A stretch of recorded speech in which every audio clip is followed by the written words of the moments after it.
Hola, bienvenidos. Sean todos, reciban un saludo de paz de parte de nuestro Señor Jesús. Qué bueno poder volver a encontrar, qué bueno poder seguir en nuestro estudio de este Evangelio de Mateo. Vamos avanzando, ya hoy comenzamos con el capítulo 18 y es una gran alegría para nosotros que podamos seguir creciendo juntos en el conocimiento de la palabra y permitiendo que Dios a través de su Espíritu Santo y de su bendita palabra transforme nuestra vida.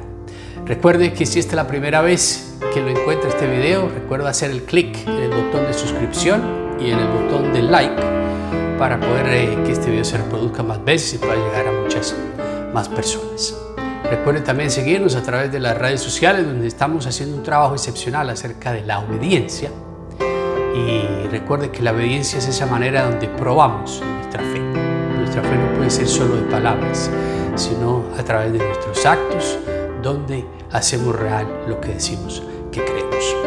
Pongámonos en la presencia de Dios y pidámosle que sea Él que toma control de nuestra mente, de nuestra alma, de nuestras emociones, y que sea, Señor, solo tu voz la que escuchan nuestros oídos. Abre nuestros oídos físicos, abre nuestros oídos espirituales y permite, Señor, que hoy podamos comprender lo que nos quieres enseñar. Muy bien. Capítulo 17, la transfiguración.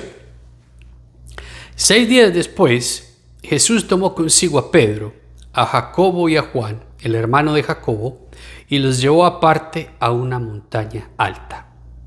Allí se transfiguró en presencia de ellos. Su rostro resplandeció como el sol y su ropa se volvió blanca como la luz. En esto se les aparecieron Moisés y Elías conversando con Jesús. Pedro le dijo a Jesús: Señor, qué bien que estemos aquí. Si quieres, levantaré 3 albergues, uno para ti, otro para Moisés y otro para Elías. Mientras estaba aún hablando, apareció una nube luminosa que los envolvió, de la cual salió una voz que dijo: Este es mi Hijo amado, que estoy muy complacido con él. Escúchenlo. Vamos a detenernos aquí para poder analizar lo que va pasando. Dice que Jesús escoge a Pedro, a Jacobo y a Juan. Dice que los escoge para ellos y se los lleva a este lugar, a una montaña alta, a un lugar alejado. Y dice que allí se transfigura.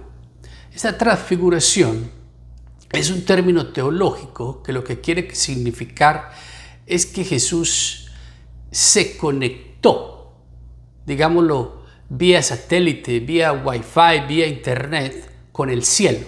Y en medio de esa conexión espiritual, la luz resplandeciente de su cuerpo refleja la gloria que es proveniente del mismo trono de Dios, que es ese lugar donde Él estaba antes de ser el tiempo de venir a convertirse en un hombre en la tierra para poder cumplir con las órdenes del Padre de redimir la humanidad. Pongamos en un momento en los pies de los discípulos qué pudieron haber pensado, qué pudieron haber sentido al haber sido testigos de esta transfiguración, al haber sido testigos de esa gloria divina de Jesús en esa conexión con el cielo. E inmediatamente, en medio de esa conexión y de lo que está ocurriendo, entonces sale la voz de Dios desde el trono, en una confesión pública, donde ellos también lo podían escuchar. Escuchan esa voz de Dios mismo que decía: Este es mi Hijo amado, estoy muy complacido con él, escúchenlo. Recuerde que todo esto pasa para un evento futuro, para el trabajo que estaban siendo preparados los discípulos, que era después compartir el Evangelio, compartir las buenas noticias, compartir este tipo de historia, este tipo de experiencia personal del contacto directo que tuvieron con Jesús, del contacto directo que tuvieron con Dios en su gloria, en su manifestación a través de esta transfiguración, para poder llegar a nuestras almas, a nuestros corazones, y que nosotros podamos comprender de alguna manera lo que debe significar esto para cada uno de nosotros. ¿Qué pasa entonces después? Aquí en el versículo 6 vamos a ver que los discípulos, al oír, dice, al escuchar Al oír esto, los discípulos se postraron sobre sus rostros, aterrorizados. Pero Jesús se acercó a ellos y los tocó. Levántense, les dijo, no tengan miedo. ¿Por qué esta reacción de los discípulos? Bueno, por lo que estamos hablando. Recuerden, ellos vivían así como nosotros en un plano humano, en un plano terrenal, y poder tener ese contacto directo con ese plano espiritual, poder haber escuchado esa voz, poder visto o escuchado la figura de Moisés y Elías, que ya voy a pasar a explicar qué significa eso, pues los lleva a sentir un temor reverente, y por eso caen en tierra con ese temor reverente ante el cual muchas veces nosotros no sabemos actuar. Por eso cuando usted tenga un contacto directo con Dios, usted tiene que tener y sentir ese temor reverencial ante Dios, ante el cual la única respuesta es caer de rodillas. Ya esto lo hemos estudiado, lo hemos visto muchas veces en diferentes ejemplos a través de las sanaciones de Jesús. Igual nuestra vida debe ser de esa manera para poder demostrarle a Dios ese respeto, saber que ese contacto con Él nos lleva en lo más profundo de nuestra alma a caer de rodillas y a darle toda nuestra adoración y toda nuestra vida. Entonces Jesús inmediatamente los ve, dice que los toca y dice, levántense, no tengan miedo, no hay nada que temer, yo estoy aquí con ustedes. Una vez más Jesús le dice a los discípulos, una vez más nos dice a usted y a mí, no teman, no se preocupe, no pasa nada, yo estoy aquí, yo estoy con ustedes, y mientras yo esté con ustedes, ustedes no tienen nada que temer. Ahora, devolvámonos al texto en el número 4 donde dice, en el número 3, en esto se les aparecieron Moisés y Elías conversando con Jesús. ¿Qué es lo que esto significa para ponerlo dentro del plano teológico y poderlo entender? Este evento marca ya el ministerio de Jesús, y era una señal directamente del cielo diciéndole a Jesús, ya viene el tiempo final donde tú vas a culminar la obra, donde vas a tener que ir a Jerusalén y donde vas a tener que morir. Ya Dios Padre como tal en toda su gloria a través de este evento de la transfiguración le estaba diciendo a Jesús, es el tiempo, ya llegó. Y por eso entonces aparece la figura de Moisés y de Elías. Recuerde que Moisés representa esa parte de la ley y Elías representa esa parte de los profetas, y Jesús es el cumplimiento de toda la profecía del Antiguo Testamento en el Nuevo Testamento. Esto ya tenemos que entenderlo. Y lo vuelvo y lo repito, la total importancia del Antiguo Testamento para poder comprender el Nuevo Testamento. No podemos separar este libro. Este libro es uno completo, de principio a fin, desde el Génesis hasta el Apocalipsis. Y tenemos que entender todo eso. Y aunque usted alguna vez piense que no le gustan los judíos y que cosa tan aburridora poder leer esos libros, es necesario conocer la cultura judía y nuestra raíz hebrea de fe para poder comprender muchos de los acontecimientos que están ocurriendo en esta vida. Entonces, por eso después Pedro le dice, Señor, voy a hacer una carpa, un tent para ti, otra para Moisés y otra para Elías. Esto también tiene otro significado dentro de la escatología y dentro del estudio de los últimos tiempos, que hoy no lo voy a explicar. Eso es tema para otro momento y en otro lugar que pronto llegaremos allá. No se desespere, tenemos que ir aprendiendo ¿a qué? A dar pasitos. Usted no aprende a correr, usted aprende a caminar y después corre. No puede correr y después aprender a caminar. Así que vamos despacio en esta cosa. Sigamos con el relato.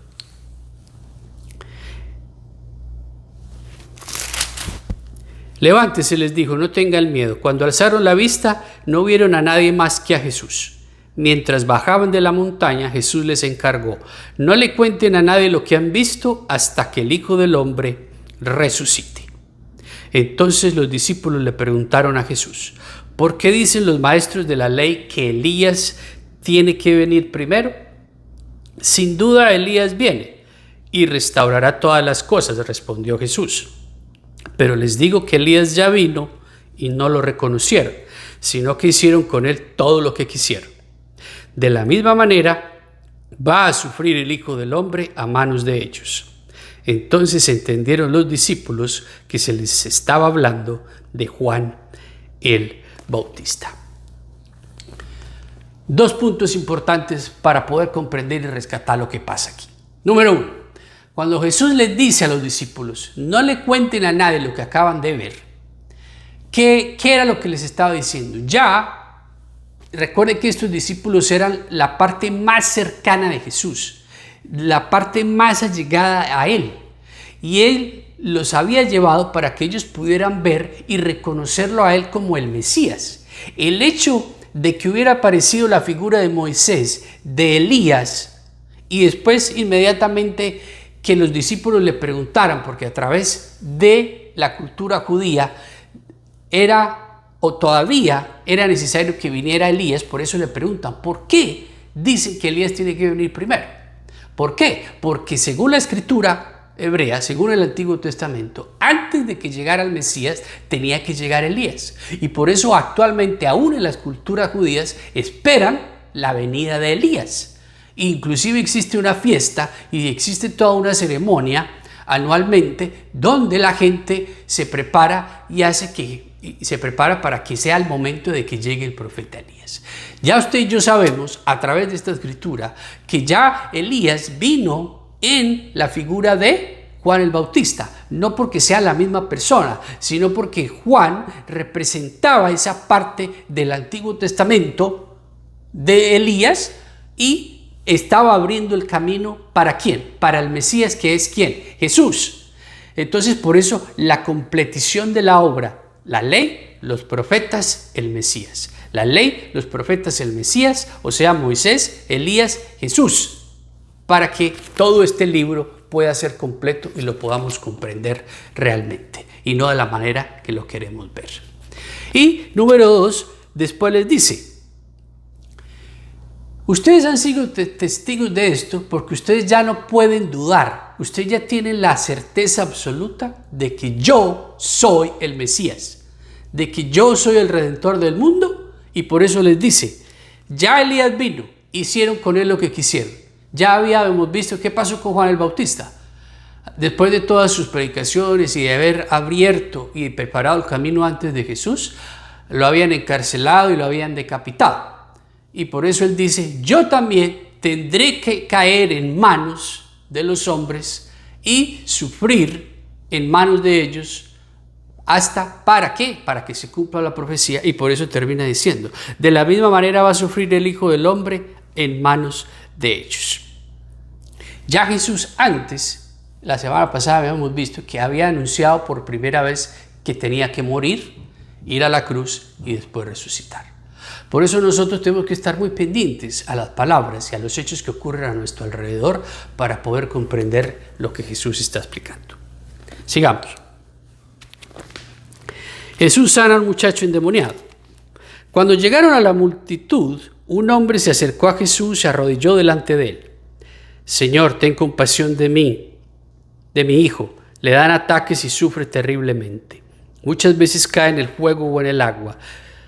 Se lo traje a tus discípulos, pero no pudieron sanarlo. Vamos a dejarlo ahí. Se lo traje a tus discípulos, pero no pudieron sanarlo. ¿Qué significa eso? Que los discípulos aún, después de todo el tiempo que habían pasado con Jesús, de todo el poder que Él les había otorgado, de todo el ejemplo que les había dado, todavía su fe no les daba para poder realizar un milagro de esta talla.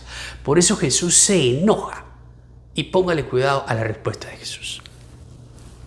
¡Ah, generación incrédula y perversa!, respondió Jesús.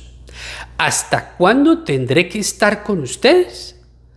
¿Hasta cuándo tendré que soportarlos? Tráiganme acá al muchacho. Jesús reprendió al demonio, el cual salió del muchacho, y éste quedó sano desde aquel momento. ¿Qué pasó aquí entonces? Dice que después de que ocurrió este evento, bajaron de la montaña y llegaron a la ciudad, al lugar donde estaban los demás discípulos. E inmediatamente un hombre se le acerca a Jesús y le dice, ten compasión de mi hijo. Pero fíjense de la manera que el hombre se acerca a Jesús, que fue lo que ya había explicado en el momento de la transfiguración hace unos instantes. A ver si usted la cogió o ya se le olvidó. Dice, se le acercó a Jesús y se arrodilló delante de él. Fíjense que cuando usted lee eso, usted dice, sí, llegó y se arrodilló. ¿Eso qué? ¿Cómo que qué? Eso tiene todo el significado. Eso lo dice todo. La persona, ese hombre le está diciendo a Jesús, en ese acto le está diciendo, yo creo en ti, tú eres el Mesías, tú eres el Todopoderoso, tú eres el que habría de venir, yo creo en ti, yo te doy toda mi fe, te doy toda mi gloria, te doy toda mi esperanza porque sé que tú eres el único que puede sanar a mi hijo. Por eso es que Jesús entonces sana después a su hijo. Si el hombre no hubiera reaccionado de esta manera, muy seguramente esta historia no estaría escrita en los libros de los evangelios, porque hubiera pasado como cualquier otra historia más. ¿O usted cuánta gente piensa que se le acercaba a Jesús diariamente para que esto ocurriera? Eran miles de personas. Y muy seguramente aquellos que no venían con la fe y con la actitud y la disposición de reconocerlo como el Mesías, de que Él era el Hijo de Dios, no podían obtener, porque sin fe no hay milagro. Sin fe no hay milagro, no se le olvide eso. Y no solamente ocurre eso, sino que se enoja con sus discípulos y les dice, ¿hasta cuándo? ¿Cuánto tiempo llevamos caminando juntos? ¿Cuánto tiempo llevamos haciendo esto? Y ustedes todavía no tienen la fe, ni me reconocen como el Mesías, ni me reconocen toda mi gloria y todo mi poder. Por eso inmediatamente después pasa esto. Después los discípulos se acercaron a Jesús y en privado le preguntaron, ¿por qué nosotros no pudimos expulsarlo? Ellos ya habían tratado, cuando Jesús estaba en la montaña arriba, muy seguramente este hombre se le había acercado a los discípulos y les había dicho, vea, ustedes por qué no me ayudan, que mi hijo tiene este problema. Y muy seguramente ellos le dijeron, claro, seguro, de una, tráigalo. No, la escritura no lo especifica, pero muy seguramente trataron de hacerlo de alguna manera similar, como habían visto Jesús hacerlo, pero no pudieron hacerlo porque el muchacho seguía con el demonio. Por eso, claro, ellos quedan intrigados y quedan como, ¿pero por qué nosotros no pudimos? ¿Y cuál es la respuesta de Jesús? Que esto no le ocurra a usted en su vida presente, que esto no le ocurra a usted en su vida actual. Porque muchas veces pretendemos tener fe, mucha gente pretendemos decir que Dios es nuestra única prioridad, que Dios es nuestro todo en nuestra vida, cuando en realidad no lo es, y por eso las cosas que deberían ocurrir no ocurren, sino lo contrario. La respuesta de Jesús es esta: porque ustedes tienen tan poca fe, les respondió. Les aseguro que si tienen fe tan pequeña como un grano de mostaza, podrán decirle a esta montaña, trasládate de aquí para allá, y se trasladará. Para ustedes nada será imposible. Estando reunidos en Galilea, Jesús les dijo, el Hijo del Hombre va a ser entregado en manos de los hombres, lo matarán, pero al tercer día resucitará. Y los discípulos se entristecieron mucho. ¿Qué pasó entonces? Los discípulos se acercan a Jesús y le dicen, ¿por qué no pudimos nosotros expulsar ese demonio? La respuesta de Jesús, ¿cuál es? Porque ustedes tienen tan poca fe. A veces, cuando esto ocurre en nuestra vida, ¿qué significa? Que nuestra fe no es lo suficientemente activa para poder realizar en el poder de Dios lo que tiene que suceder.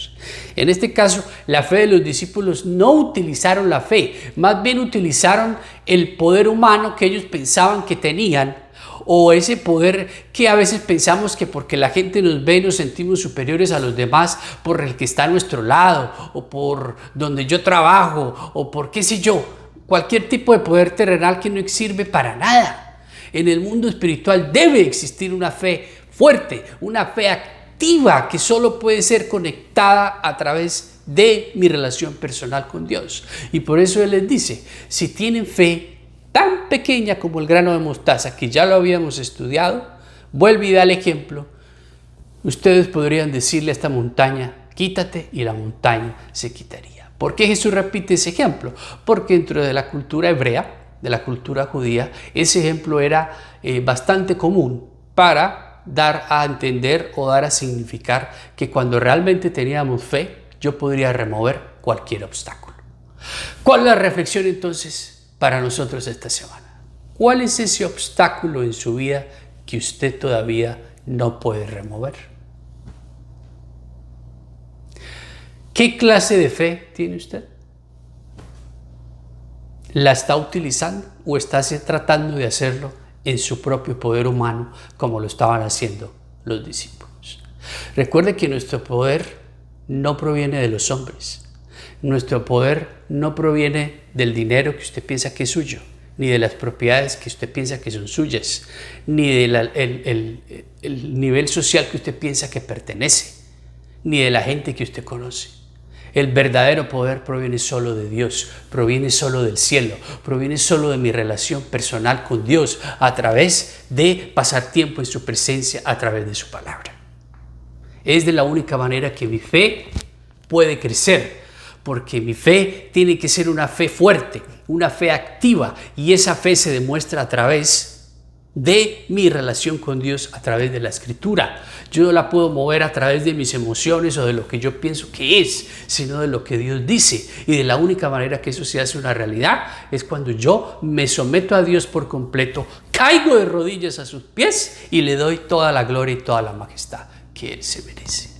Por eso en nuestra vida, cuando llegan estos obstáculos y no los podemos remover, el 90% no es parte de nuestra culpa. ¿Por qué? Porque no sabemos dónde estamos parados, porque no sabemos ni siquiera qué tipo de fe tenemos, porque ni siquiera sabemos acercarnos y reconocer a Dios como nuestra majestad, como nuestro único Dios, como nuestra única prioridad, sino que pretendemos tener una fe como una veleta que el viento la lleva, o como las olas del mar que van y vienen y que se fluctúa a través de la emoción y de las circunstancias que están a nuestro alrededor.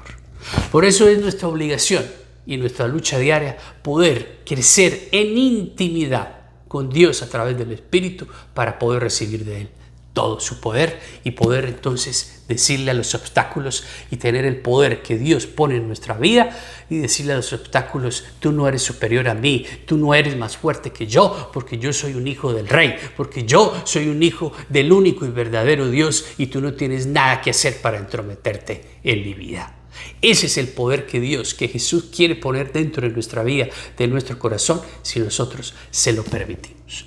Por eso esta semana reflexionemos en eso y permitamos que sea Él el que hace crecer nuestra fe, que sea Él nuestro verdadero y único motivo de fe, y que sea Él nuestro único y verdadera prioridad, y podamos reconocerlo, poder caer de rodillas ante Él y poder darle toda nuestra majestad, sin olvidar que Él es el único que puede, que Él es nuestro Mesías, que Él es nuestra solución, que Él es nuestra respuesta, que Él es nuestra vida, que Él es el aire que respira nuestros pulmones y que sin Él nuestra vida no tendría sentido.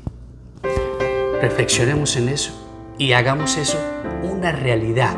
La única manera de hacerlo una realidad es sabiendo, escuche muy bien, es sabiendo que lo único que verdaderamente importa en nuestra vida no es lo humano ni es lo físico, sino lo espiritual. Recuerde, no invierta toda su energía, todo su poder, toda su lucha en cosas humanas, materiales. Eso no tiene sentido. Cuando usted aprenda a ver y a luchar a través del mundo espiritual para destruir lo humano, entonces usted podrá encontrar el verdadero poder que necesitamos y está dentro de nosotros. No lo busque en ningún otro lugar, no lo busque en ningún edificio, que en el único lugar donde se encuentra es aquí y en el cielo, donde está nuestro Dios. Que el Señor los bendiga y los guarde, que el Señor los mire con agrado y les extienda su amor, que el Señor les muestre su favor y les conceda su paz.